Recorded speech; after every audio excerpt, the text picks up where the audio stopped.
thế giới quanh ta nè. Đời là như thế. Đời nhiều khi không khó hiểu, chỉ là nó hơi biết đùa. Mình tính một đường, đời đi một nẻo. Mình cứ tưởng mình hiểu rồi, đời lại quay xe. Mùa hè và mùa đông, ai cũng khen mùa hè rực rỡ, ai cũng chê mùa đông lạnh lẽo. Cho đến khi nhìn hóa đơn tiền điện, lúc đó mới hiểu, wow, mùa đông cũng có sức hút riêng nha. Tự nhiên thấy mùa đông không còn lạnh nữa, mà trở nên dễ thương hẳn ra. Hóa ra, đôi khi thứ làm mình đổi cách nhìn không phải là thời tiết, mà là tiền điện. Bắt đầu và kết thúc. Bắt đầu thì alo, cứ yên tâm, có tôi đây. Wow, nghe một câu mà tưởng như cả thế giới vừa được bật đèn ha. Kết thúc thì xin lỗi, thuê bao quý khách vừa gọi. Ơ kìa, hóa ra không mất sóng, cũng chẳng phải điện thoại hết pin, mà là một người đã hết muốn bắt máy. Đến lúc đó mới biết nha, có những cuộc gọi không cần chặn số, chỉ cần chặn lòng. Mạnh mẽ và mong manh. Đàn ông thường mang trên vai hai chữ mạnh mẽ, còn phụ nữ thường giữ trong lòng hai chữ mong manh. Cho đến một ngày, người mình yêu bỗng rơi nước mắt. Ây da, một giọt nước mắt nhẹ hơn cả một cái chạm, vậy mà lại đủ nặng nha, để khiến một người đàn ông mạnh mẽ đến mấy cả đời không quên.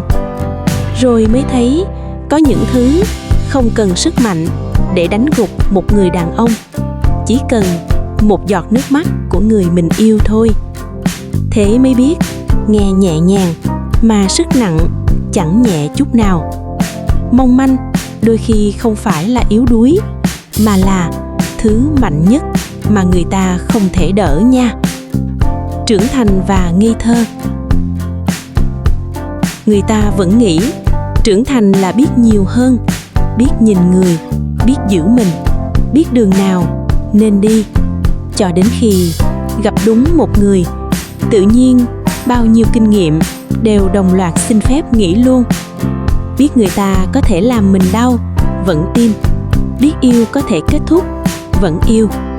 Lạ thật ha, trưởng thành bao nhiêu năm, cuối cùng lại ngây thơ trước một người.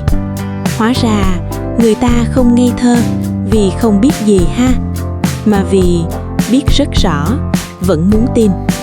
Và có lẽ đó là lần ngây thơ đẹp nhất của một người đã trưởng thành nha. Biết có thể đau mà vẫn dám yêu. Còn bạn thì sao nè? Chiến thắng và thất bại.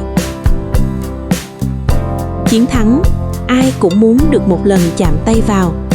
Còn thất bại, ai cũng muốn tránh xa, như tránh một cái tên mình không muốn nhớ. Nhưng đời lại khác. Một ngày nhận ra, chiến thắng cho bạn một tràng pháo tay.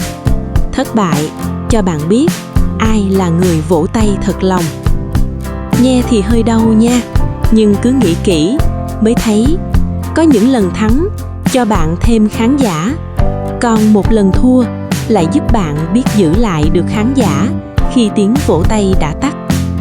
Đến đây thì mới thấy thắng một trận chưa chắc bằng giữ lại được một người. Đúng là đáng suy ngẫm hen.